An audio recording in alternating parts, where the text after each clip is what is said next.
नमस्कार,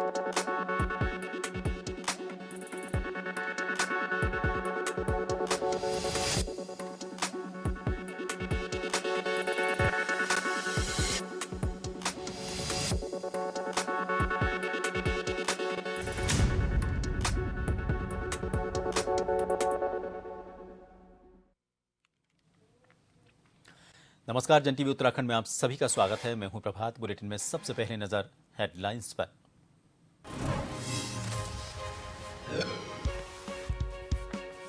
उत्तराखंड विधानसभा की कार्रवाई आज पेश हुआ। 3,756 करोड़ 89 लाख रुपए का अनुपूरक बजट। कानून और महिला अत्याचार पर हुआ हंगामा।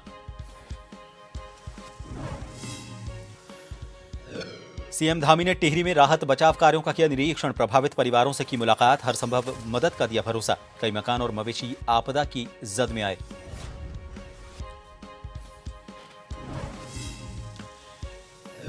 सीएम धामी से चमोली के पत्रकार संगठन और जनप्रतिनिधियों ने की मुलाकात। विभिन्न विषयों पर की चर्चा। भराड़ीसैंण में पत्रकारों के लिए रेस्ट हाउस बनाए जाने की घोषणा।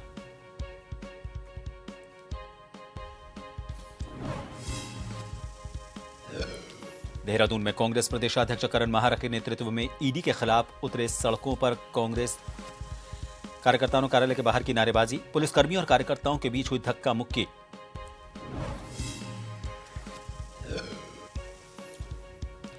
और उत्तराखंड में भारी बारिश का अलर्ट जारी।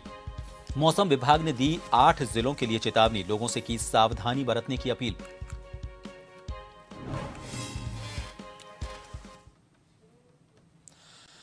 उत्तराखंड विधानसभा के मॉनसून सत्र के दूसरे दिन वित्त मंत्री प्रेमचंद अग्रवाल ने वर्ष 2024-2025 के लिए 5,013 करोड़ 5 लाख रुपए का अनुपूरक बजट पेश किया।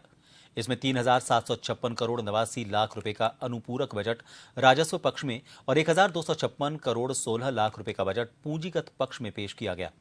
राज्य सरकार ने इस बजट में अयोध्या में उत्तराखंड भवन निर्माण और प्रदेश में सरकारी गेस्ट हाउस के मेंटेनेंस के लिए भी बजट की व्यवस्था की है। इसके अलावा कृषि, शहरी विकास, परिवार कल्याण के लिए भी बजट का प्रावधान किया गया। वहीं आने वाले निकाय चुनाव कराने के लिए सरकार ने 7 करोड़ का बजट रखा है। वित्त मंत्री प्रेमचंद अग्रवाल ने कहा कि सरकार ने अपने पूर्ण बजट के रूप में 7,900 करोड़ रुपए का बजट पेश किया था, लेकिन कई योजनाएं ऐसी हैं जिनके लिए अलग से बजट का प्रावधान किया जाना था, जिसके तहत 5,013 करोड़ 5 लाख रुपए का बजट पेश किया गया है।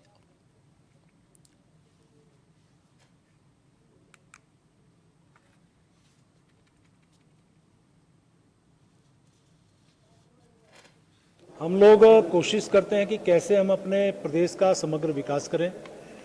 आप जानते हैं कि इससे पहले बजट प्रस्तुत किया था 89,000 करोड़ रुपए का, और उसके बाद जो आवश्यकताएं या नई स्कीम्स आई उसमें भी हमने अनुपूरक बजट के माध्यम से प्रावधान किया है।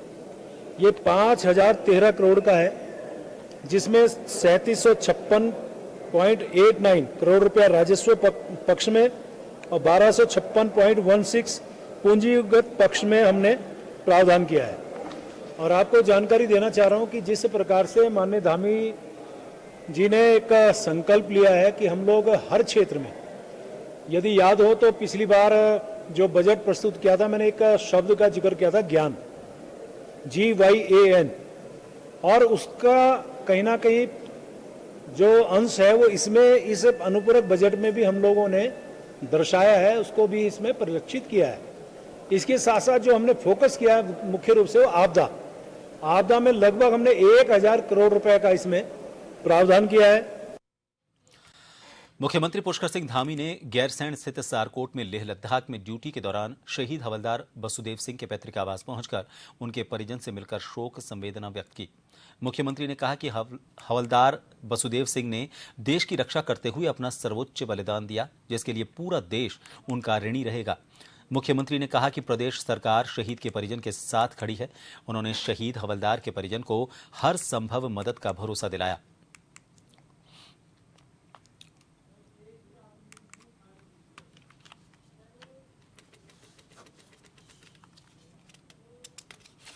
मुख्यमंत्री पुष्कर सिंह धामी ने टिहरी के आपदा प्रभावित क्षेत्र में चल रहे राहत और बचाव कार्यों का स्थलीय निरीक्षण किया।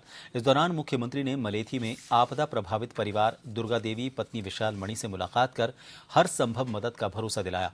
मुख्यमंत्री ने कहा कि घुत्तू में अतिवृष्टि बादल फटने से काफी नुकसान हुआ है। कई मकान और मवेशी आपदा की जद में आए हैं।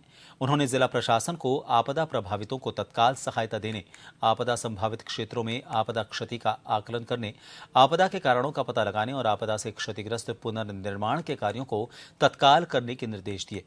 उन्होंने कहा कि धन की कमी आड़े नहीं आने दी जाएगी।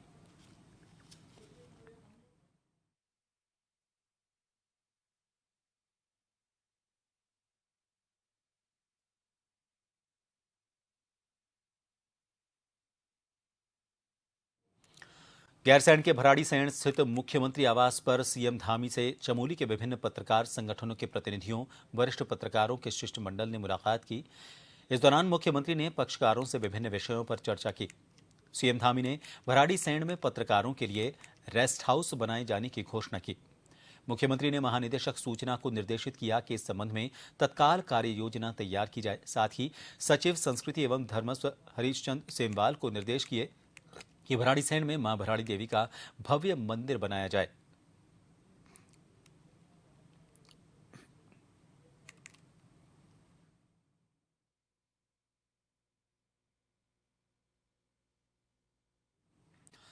देहरादून में कांग्रेस कार्यकर्ताओं ने प्रदेश अध्यक्ष करण माहरा के नेतृत्व में ईडी के खिलाफ सड़कों पर उतरकर जमकर विरोध प्रदर्शन किया।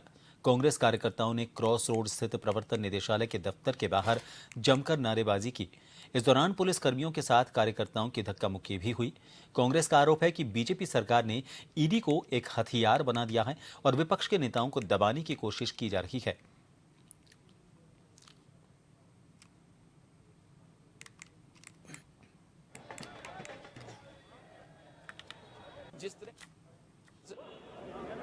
ये जो केंद्रीय एजेंसी ईडी का गठन जब किया गया था, इसका भले ही गठन कांग्रेस ने किया था, पूरे इंटरनेशनल लेवल पर इसका मकसद आतंकवाद को रोकने के लिए, जो हथियारों की सप्लाई होती है उसको रोकने के लिए इसका गठन किया गया था।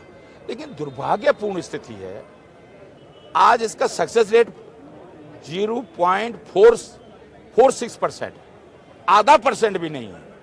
इससे अंदाजा लगता है कि ये एजेंसी किस तरह फर्जी मामलों में विपक्ष को कमजोर कर रही है। विपक्ष के मेरे खिलाफ खुद ईडी का छापा पड़ा। अगर मैं भारतीय जनता पार्टी में होता तो मैं ही आपसे सवाल पूछता हूं, क्या मेरे घर ईडी आती? जिस तरीके से डबल इंजन की सरकार ईडी का इस्तेमाल और सीबीआई का इस्तेमाल एक राजनीतिक टूल के रूप में कर रहे हैं, विपक्ष को दबाने के, उनको धमकाने के लिए कर रहे हैं, ये सारा देश देख रहा है। और देश को जानने का अधिकार है कि नारायण राणे, येदियुरप्पा जैसे कई लोग जिनके ऊपर सीबीआई ईडी की जांच बैठी, जैसे ही वो भारतीय जनता पार्टी में शामिल हुए, वो जांचे, कहा कि उनका स्टेटस क्या है। भारत के हर नागरिक को जानने का अधिकार है। अभी हिंडनबर्ग का जो खुलासा हुआ है, जिसके बारे में 1 साल पहले राहुल गांधी जी ने बता दिया था, आज खुलासा हुआ है किसी भी जो अध्यक्ष हैं उसका और उनके पति के शेयर्स अडानी की कंपनी में हैं, जिसका घोटाला सामने हिंडनबर्ग में खुला है, उसका इस्तीफा होना चाहिए। उत्तराखंड सूचना आयोग ने अपने सूचना का अधिकार दिवस के अवसर पर विधि कॉलेज और उच्च शिक्षण संस्थानों के जरिए जन जागरूकता अभियान चलाने का निर्णय लिया है। इसके साथ ही आम जन के सूचना अधिक अनुरोध पत्रों के निस्तारण में आने वाली व्यावहारिक दिक्कतों से निपटने और अधिनियम के प्रावधानों की जानकारी देने के उद्देश्य से आयोग मुख्यालय में हर माह विभागवार 2 कार्यशाला आयोजित करने जा रहा है। आयोग के प्रभारी मुख्य सूचना आयुक्त विवेक शर्मा ने बताया कि प्रदेश में सूचना अधिकार को लेकर आम जनता में जागरूकता बढ़ाने और लोक सूचना अधिकारियों को दक्ष किए जाने की जरूरत है। और अच्छा रहेगा, इसके लिए जो है ये सब कार्य, ये अभी हमारा जो डिबेट, राज्य में सूचना का अधिकार अधिनियम के प्रभावी क्रियान्वयन के लिए लोक सूचना अधिकारी एवं प्रथम अपीलीय अधिकारियों को प्रोत्साहित करने के उद्देश्य से राज्य सूचना आयोग आरटीआई दिवस के मौके पर अनुरोध पत्रों का बेहतर निष्पादन करने के लिए 5 लोक सूचना अधिकारियों तथा प्रथम अपील का प्रभावी निस्तारण करने के लिए 3 अपीलीय अधिकारियों को पुरस्कृत करेगा। 12 अक्टूबर को हमारे यहाँ पर प्रत्येक वर्ष मनाया जाता है जो आरटीआई दिवस है, तो उसी के आसपास एक हम वार्षिक एक आयोजन करते हैं। तो उसी उपलक्ष्य में जो अच्छा कार्य कर रहे हैं, जो पीआईओज हैं, लोक सूचना अधिकारी, और जो अपीलीय अधिकारी जो अच्छा कार्य कर रहे हैं, तो उनमें से को पुरस्कृत किया जाएगा। उसमें से 5 लोक सूचना अधिकारी और 3 उसमें प्रथम अपीलीय अधिकारी। इसी प्रकार से जो है लोक सूचना अधिकारियों को सूचना अधिकार के अंतर्गत आम जन के सूचना अनुरोध पत्रों के निस्तारण में आने वाली व्यवहारिक दिक्कतों से निपटने तथा अधिनियम के प्राविधानों की जानकारी देने के उद्देश्य से आयोग मुख्यालय में प्रत्येक माह विभागवार 2 कार्यशाला आयोजित की जाएगी। बेसहारा बुजुर्ग लोगों के रहने की समस्या को देखते हुए लोहाघाट के समाज सेवियों ने मुख्यमंत्री धामी को इन बेसहारा बुजुर्गों की गंभीर समस्या को देखते हुए चंपावत जिले में बुजुर्ग आश्रम खोलने की मांग की है। इसको लेकर उन्होंने ज्ञापन दिया। इसका मुख्यमंत्री धामी द्वारा तत्काल संज्ञान लेते हुए चंपावत जिले में वृद्धाश्रम खोलने का शासन आदेश जारी किया गया। इस पर समाज सेवियों और क्षेत्रीय लोगों ने मुख्यमंत्री धामी को धन्यवाद दिया। साथ ही वृद्धाश्रम का निर्माण कार्य जल्द शुरू करने की अपील की।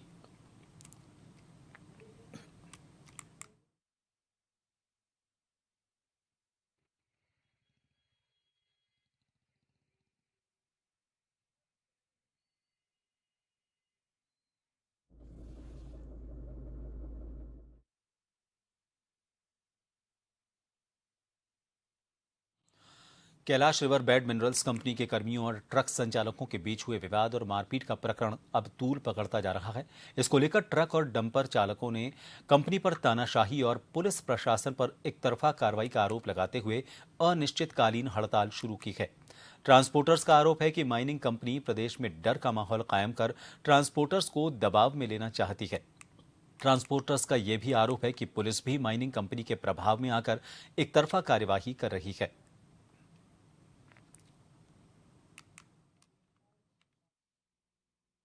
देखिए, सरकार द्वारा खनन के काम के लिए जो प्राइवेट कंपनी लाई गई, हमें खुशी हुई थी कि ये काम हमारा सुचारू रूप से चलेगा। हम लोगों के ऊपर जो एक कलंक है खनन माफिया का, वो हटेगा। प्रॉपर तरीके से नंबर 1 में सब काम चलेगा। लेकिन खनन कंपनी ने गुंडाई शुरू कर दी है, ड्राइवरों के साथ मारपीट करना शुरू कर दिया है और उन्हीं के कारिंदे कुछ लोगों की गाड़ियां निकलवाते हैं, जिसका जो नंबर 1 की गाड़ी आती है विरोध करते हैं और वो उन लोगों के साथ मारपीट करते हैं। अभी 1 हफ्ता पहले भी धर्मवाड़ा चौकी में एक मुकदमा पंजीकृत हुआ है, उसका कारण भी यही था। इससे पहले नंदा की चौकी पे भी एक मामला हुआ है, उसका भी कारण यही था। तो आपके माध्यम से एक बात कहना चाहता हूँ उत्तराखंड शासन में और सरकार को भी कि ये प्राइवेट कंपनी दी है नंबर 1 का कार्य कराने के लिए, परंतु ये कंपनी जो यहाँ ऐसा मुझे जो कल्चर लग रहा है कि ये चाहती है कि मैं यहाँ पर जो है बाहुबल के तरीके से नियम कानूनों को ताक पर रखकर कार्य करूँ। ये तो हम होने नहीं देंगे। तो आज तक जब से कंपनी बनी है आई है तब तक इसका कोई भी नियम, कोई एसओपी सरकार से क्या इनका शासन से पैक्ट हुआ है, कैसे ये कार्य कराना है, कोई सार्वजनिक नहीं करेगा। ना जिले के जिम्मेदार अधिकारी ने ये जिम्मेदारी समझी कि ट्रांसपोर्टरों को और कंपनी के पदाधिकारियों को बैठाकर वे गाइडलाइन हमको बताई जाए जिसके अनुरूप ये कार्य किया जा सके। हम तो ये भी कहना चाहेंगे कि देखो, रिपोर्ट अभी कंपनी की तरफ से हमारे ट्रांसपोर्टरों के ऊपर दर्ज हुई है। हम चाह रहे हैं कि ये कम से कम एक तरफा व्यवस्था क्यों हो रही है। भाई रिपोर्ट तो अगर उन्हें भी मारा तो उनके ऊपर भी होनी चाहिए, हमारी भी रिपोर्ट दर्ज नहीं हो रही है। तो हम ये कहना चाहेंगे कि कोई भी रूल एंड रेगुलेशन है वो दोनों के ऊपर बराबर होना चाहिए। अगर हम दोषी हैं तो वो भी दोषी हैं, कहीं ना कहीं ऐसा नहीं है कि एक ही व्यक्ति दोषी है। हम लोग ट्रांसपोर्टर हैं और ट्रांसपोर्ट की परिभाषा में रह के अपना काम करना चाहते हैं। हमारा संघर्ष तब तक जारी रहेगा जब तक हमें न्याय नहीं मिलेगा। सभी का स्वागत है। सेंचुरी पेपर मिल के चिकित्सा विभाग द्वारा आज निःशुल्क हड्डी रोग चिकित्सा शिविर का आयोजन किया गया, जिसमें 50 से ज्यादा मरीजों का इलाज किया गया। साथ ही दवाइयां भी बांटी गईं। शिविर में ऑर्थोपेडिक सर्जरी के डॉक्टर द्वारा हड्डियों से संबंधित समस्याओं को लेकर 50 से ज्यादा मरीजों का परीक्षण किया गया।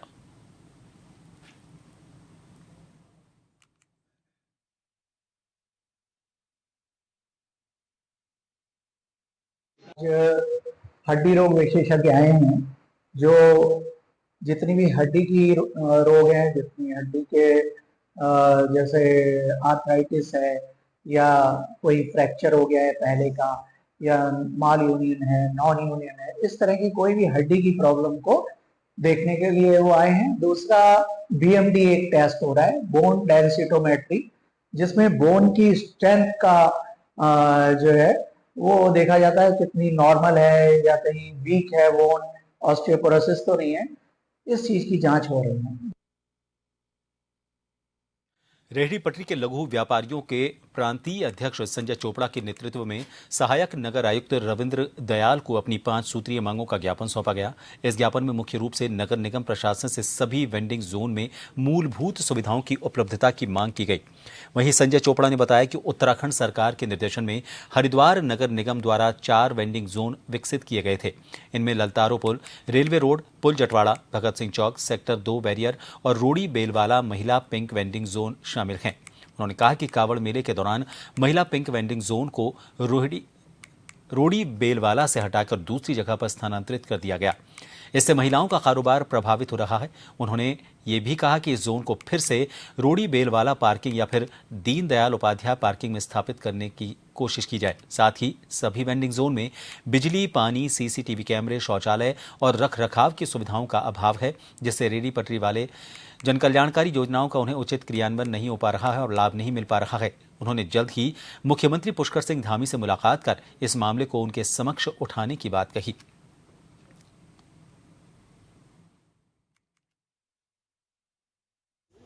जो है 5 सूत्रीय मांग थी, जिसमें अलग अलग जो हमारे वेंडिंग जोन विकसित कर दिए गए हैं, उन वेंडिंग जोन में मूलभूत सुविधाएं नहीं है, एक विशेष रूप से ये था। और दूसरा हमारा अभी रोड़ी बेलवाला में जो पिंक वेंडिंग जोन था, उसकी बदहाली हो रखी है। वो योजना बिल्कुल दम तोड़ रही है राज्य सरकार की। उसका क्या विकल्प होगा, क्या नहीं होगा, उस विषय में हमने जो है एसएनए महोदय को अवगत कराया है। उसमें नगर निगम अपना रुख क्लियर करे, क्या वो बाजार पुरानी जगह पे शिफ्ट होगा या नई जगह पे शिफ्ट होगा, या कैसे बाजार चलेगा वो। मसूरी में संस्कृत महोत्सव के तहत मसूरी के विभिन्न हिंदी माध्यम स्कूल के छात्रों ने मसूरी गुरुद्वारा चौक से गांधी चौक तक संस्कृत जागरूकता रैली निकाली। इस दौरान छात्रों ने संस्कृत भाषा में लिखी हुई पंक्तियां और स्लोगन की तख्तियां हाथों में ली हुई थीं। छात्र छात्राओं ने लोगों को संस्कृत भाषा के महत्व के बारे में समझाया। रैली के दौरान छात्र छात्राओं ने संस्कृत लोक नारे लगाकर संस्कृत गीतों का उच्चारण किया। मसूरी संस्कृत महाविद्यालय की प्राचार्य मीनाक्षी चौहान और पूर्व प्राचार्य ब्रजेश सयाना ने कहा कि जन जन के जीवन की भाषा में संस्कृत एक अनिवार्य पहलू बने।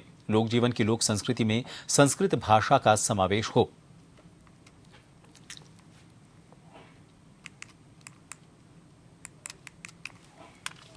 द्वेष संस्कृत धर्म संस्कृति तथा एक संस्कृत वाक्य है, जिसमें कहा गया है कि भारत का प्राण संस्कृति है और संस्कृति जो है वो संस्कृत भाषा में ही जीवित है। जितनी भी भारतीय संस्कृति की हमारे त्यौहार पर्व इत्यादि जितने भी उत्सव हैं, वो संस्कृत ग्रंथों में उनका उल्लेख होता है। वर्तमान में संस्कृत भाषा के विषय में अधिक अगर बोला जाए तो समय इतना अधिक नहीं होगा।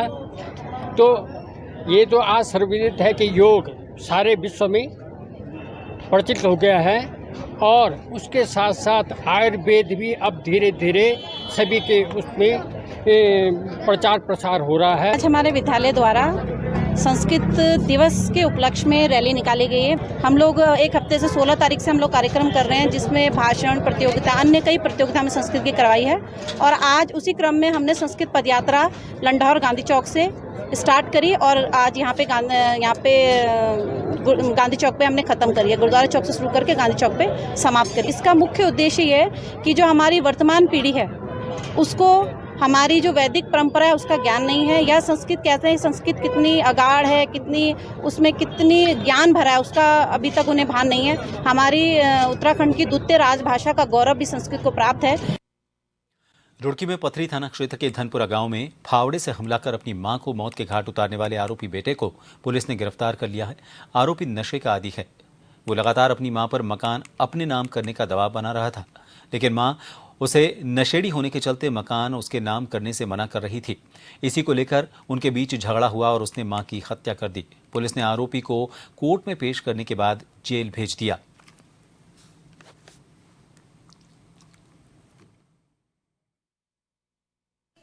20 अगस्त को पथरी धनपुरा क्षेत्र में एक युवक के द्वारा अपनी मां की हत्या किए जाने की सूचना पर पुलिस टीम वहां पहुंची थी।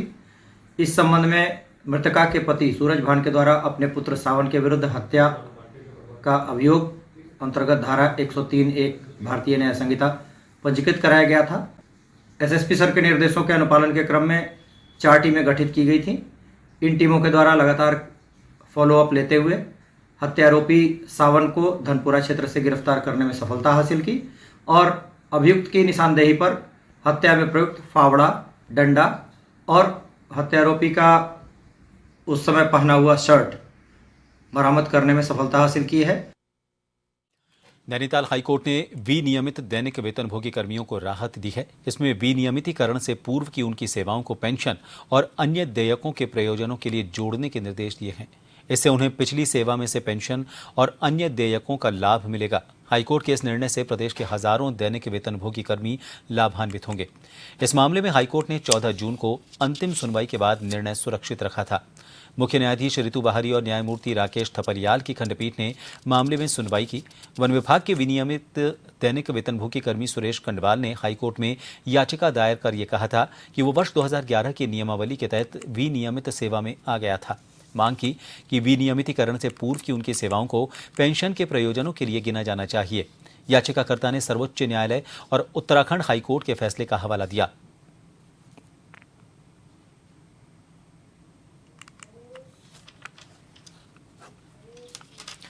नैनीताल हाईकोर्ट ने देवी आपदा मामले में दिए गए निर्देश का अनुपालन नहीं करने पर जिलाधिकारी नैनीताल और हरिद्वार ने शपथ पत्र पेश किया। इस पर हाईकोर्ट ने याचिकाकर्ता को प्रत्युत्तर देने के निर्देश दिए। वरिष्ठ न्यायमूर्ति मनोज कुमार तिवारी की एकलपीठ के समक्ष मामले की सुनवाई हुई। इसमें हल्द्वानी चोर गलियां निवासी भुवन चंद्र पोखरिया ने हाईकोर्ट में अवमानना याचिका दायर की थी। हाईकोर्ट ने 14 फरवरी 2023 को राज्य सरकार को निर्देश दिए थे कि बाढ़ से बचाव की दशा में राज्य सरकार सिंचाई विभाग, वन विभाग, भूमि संरक्षण और अन्य विभागों को साथ लेकर अपने संसाधनों से आरक्षित क्षेत्रों की नदियों से मलबा, बोल्डर हटाए और नदियों का चैनलाइजेशन करे।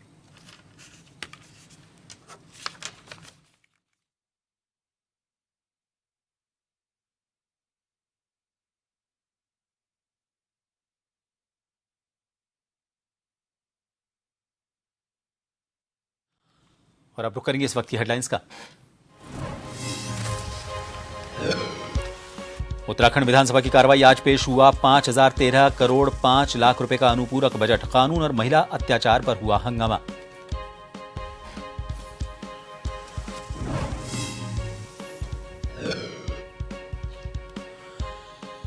सीएम धामी ने टिहरी में राहत बचाव कार्यों का किया निरीक्षण। प्रभावित परिवारों से की मुलाकात, हर संभव का दिलाया भरोसा। कहा कई मकान और मवेशी आपदा की जद में आए।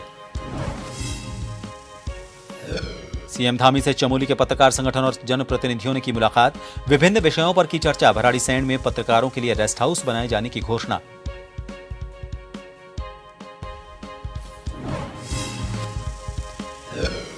देहरादून में कांग्रेस प्रदेशाध्यक्ष करण माहरा के नेतृत्व में ईडी के खिलाफ उतरे सड़कों पर। कार्यालय के बाहर की नारेबाजी। पुलिसकर्मियों और कार्यकर्ताओं के बीच धक्का मुक्की।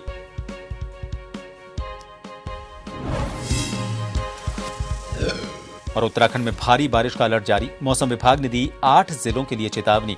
लोगों से की सावधानी बरतने की अपील।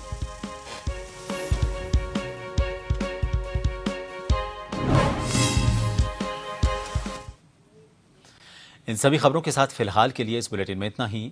नमस्कार।